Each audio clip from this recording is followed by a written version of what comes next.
Okay, so dahil mainit na naman ang panahon, bigla na lang nawalan na naman ng kuryente, mga idol. So mag-vlog tayo, ano. Anyway, kung bago ka lamang sa ating channel, please huwag kalimutang i-subscribe and click our tiny notification bell so that you'll be updated every time we have a new upload videos. And kamusta po kayong lahat? Ayan. Sana ay okay lang po kayo. Ayan. So disclaimer po sa ating pag-uusapan ngayon, no? Ito ay para lamang po sa may bukas ng kaisipan at may malawak na pang-unawa. At ito ay isang katanungan mula kay Idol at ang kanyang tanong naman ay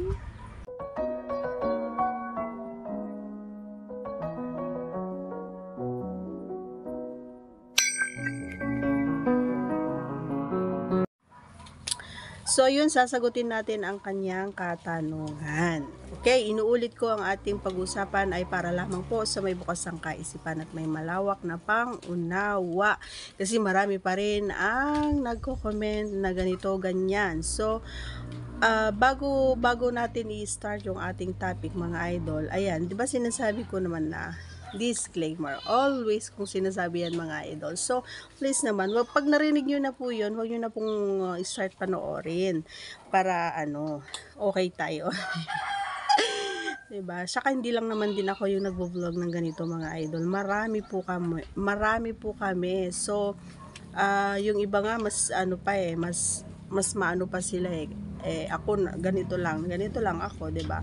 And sinasagot ko lang yung katanungan ng ating mga viewers din. So I do hope na kapag dumaan ito sa wall mo, idol, at nakita mo yung kanyang thumbnail and alam mo na yung thumbnail ay hindi mo gusto, so you have to skip na lang and choose another video, okay? So yun na nga, ang dami ko ng sat-sat. Nagagalit na naman si Idol. Okay, ang ating pag-uusapan nga ay sabi yan, sino nga ba ang dapat mauna, siya o ikaw? Yan. Anyway, hindi naman dapat pinag-uusapan na yung siya o ikaw Kasi kapag mahal mo ang isang tao, hindi mo na yun isipin na ikaw nga mauuna. Kasi nahihiya ako. Hindi yun 'di ba? Kapag mahal mo yung isang tao, sasabihin mo ba na ikaw na mauuna, 'di ba? Pero dahil akong tinanong mo, idol, dumidepende din sa mood ko. Pag okay yung mood ko, is di ako yung nauuna, ako yung nangangalabit, syempre, at ako yung nagtatrabaho. Ako yung kusang pupunta sa taas niya, and ako yung kusang bumababa. At talagang subo to the naman tayo doon.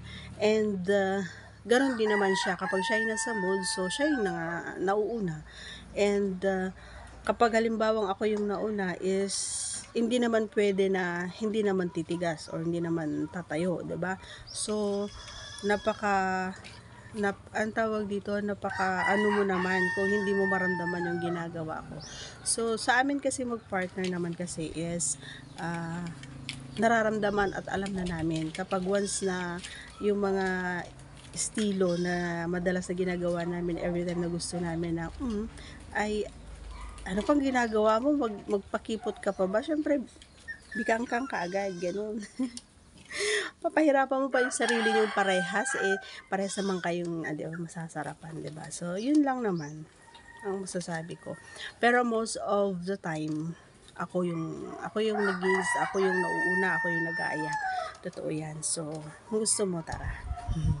Okay, so sana nasagot ko ang iyong katanungan, idol. Once again, please don't forget to subscribe and click our tiny notification bell so that you'll be updated every time we have a new upload videos. Thanks for watching. I love you all, guys. Take care because I care. Bye.